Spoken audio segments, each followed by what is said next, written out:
Hello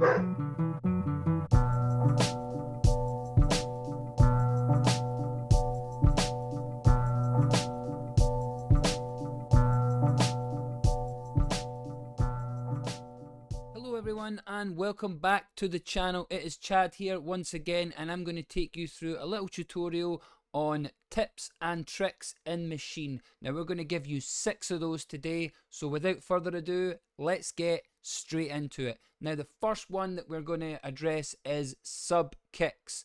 Now a lot of the times you hear a beat and it maybe just has one kick drum in it, which is totally fine, but in order to get that bang that you want in your beats, we are going to add a second kick drum into this beat.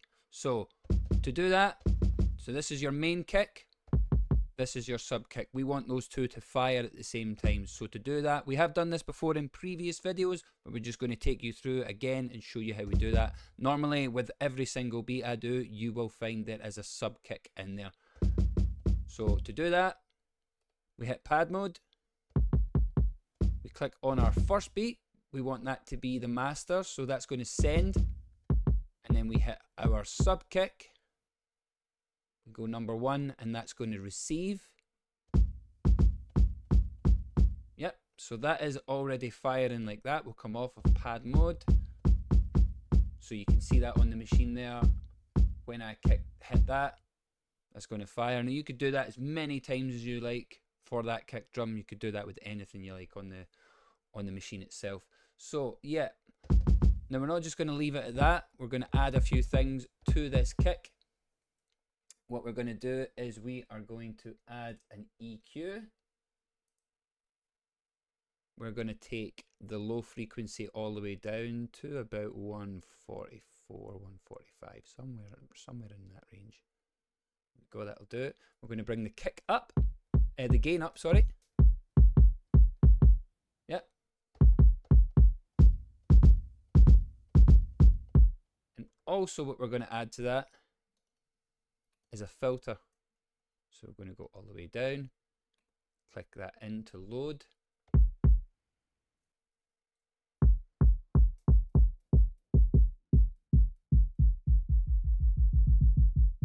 So you can hear that.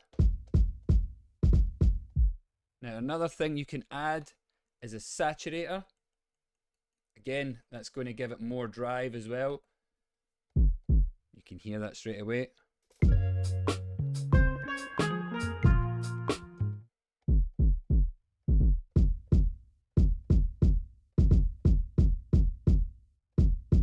Now another thing you can add to that kick is distortion.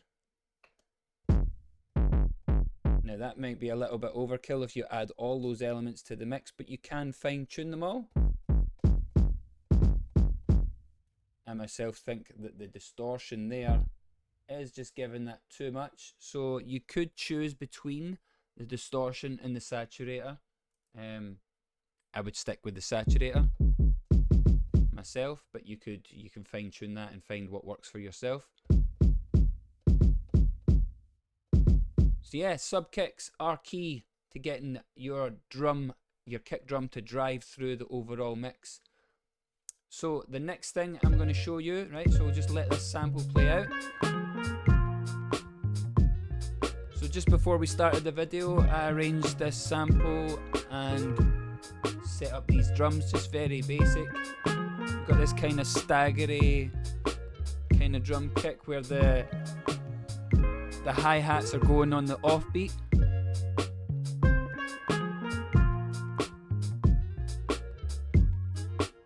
So the next thing I'm going to show you is how to use attack in your sample to cut through the mix.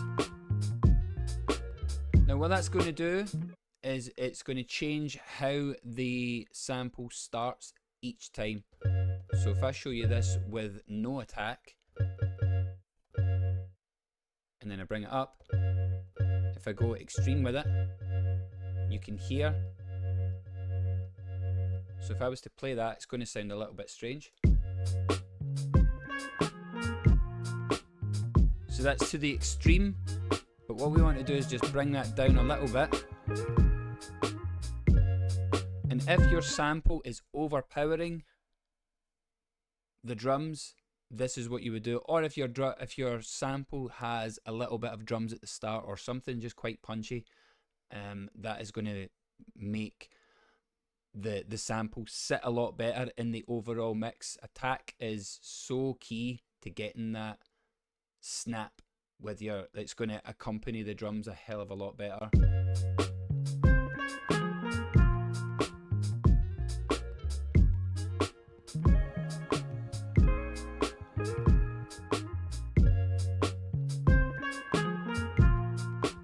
So for the third tip, we are going to show you a little bit about the engine for your drums. So this is engine mode.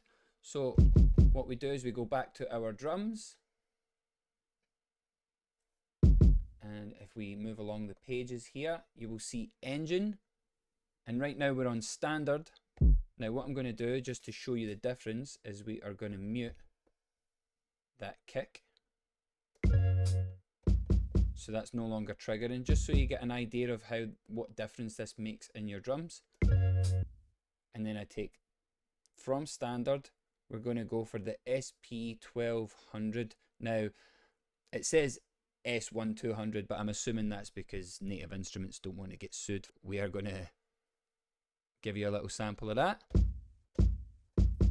So that's it with it, and that's it without. You can try the others, the MP60. And you can hear the difference when we change. It's got that kind of old school grittiness that comes through, so we're going to stick that on. We'll unmute these.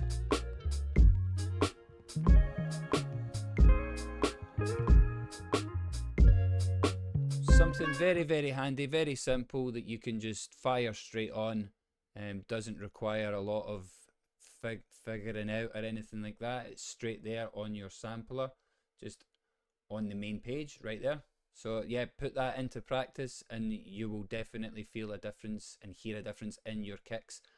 The next thing I'm going to show you is back on samples. Now sometimes what I like to do, if I find that my sample is too thin in the mix, I will double it up and put it in another group and mess around with that sample a bit more. So what I'll do is right click, I'll hit copy, I'll go to group C and I'll paste that in. So what that's going to do is just play that exact same sample, exactly how I chopped it before. But what we're going to do this time is we're going to filter that down. We're going to add a bunch of reverb.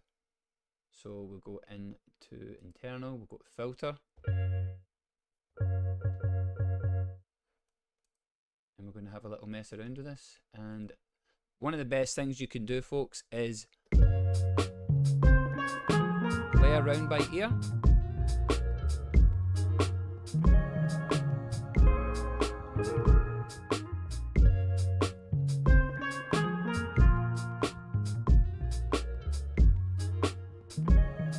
Just to give you an idea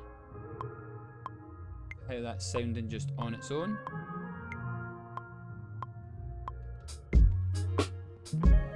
Mute the OG sample.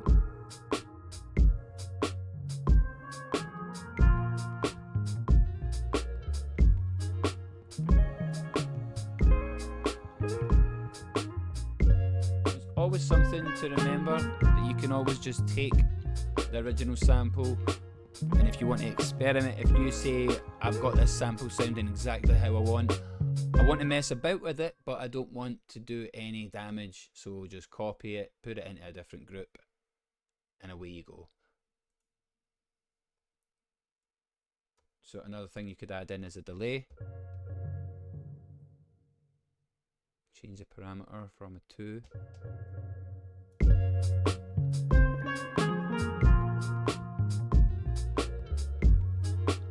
And again, these are all things that are just going to give your beat a little bit more character.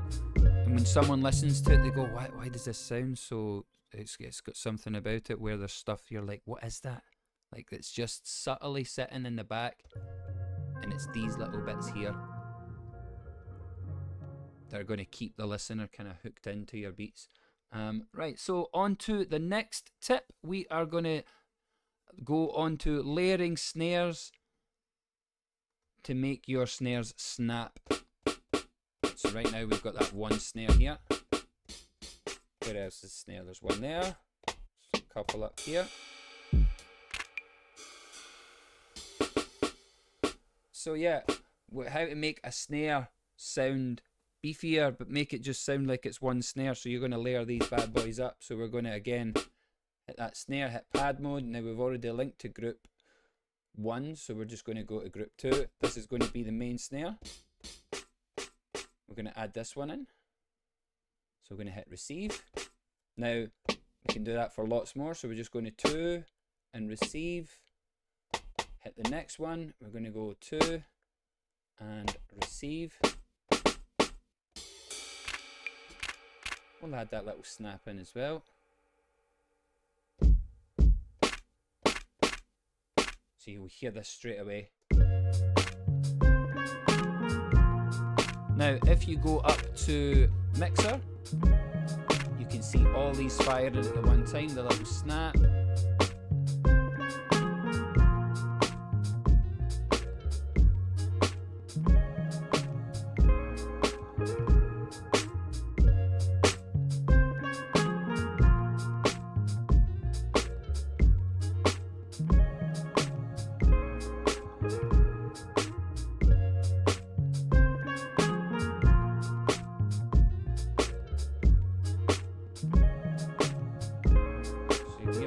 Adjustment, pan left, pan right.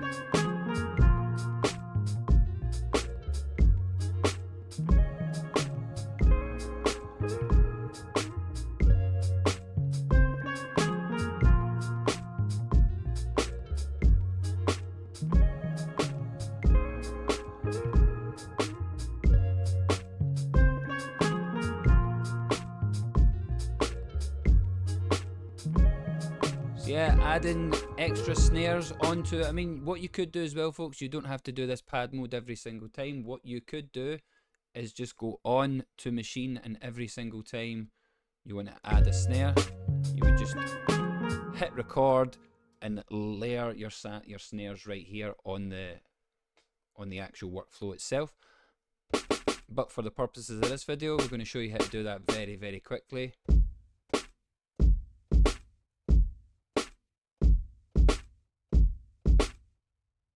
Now, the next final tip that we're going to tell you about today is adding reverb. Now, reverb can play such a vital role in the overall kind of composition of your beat. So we're going to show you a little few tips that I use quite regularly in order to give my beat more width and more vibe to it. So what I'll normally do is I'll take my hi-hat and I'll slap some reverb on that. So we'll play the beat so you can hear me doing that live.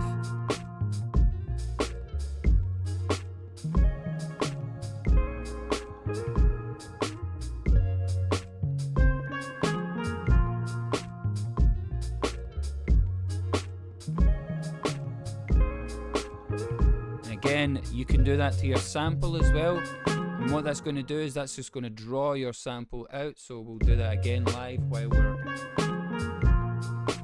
we're doing this. Now you can mess with the reverb time as well. That's way too much. You don't want that much.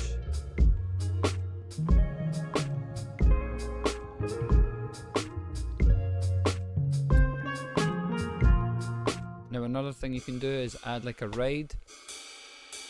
Maybe this one here. We'll just go for 4 hits. So we'll try that.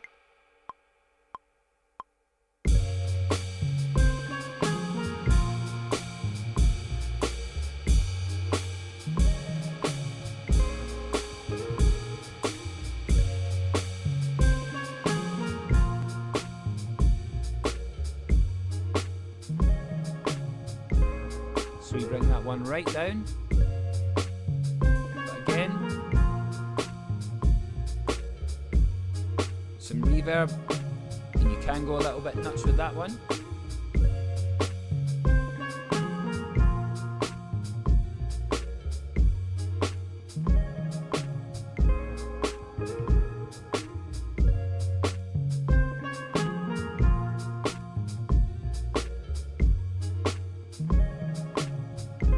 going to give you a little bit more kind of room and just create this big sound, which I think sounds really, really good. So yeah folks, that is going to do it for me today. Those are my 6 tips in order to make your beats sound better in Maschine. Thank you so much for watching. Please don't forget to consider subscribing to the channel. And yes, I will see you all again in the next video. Till next time, take care. Bye!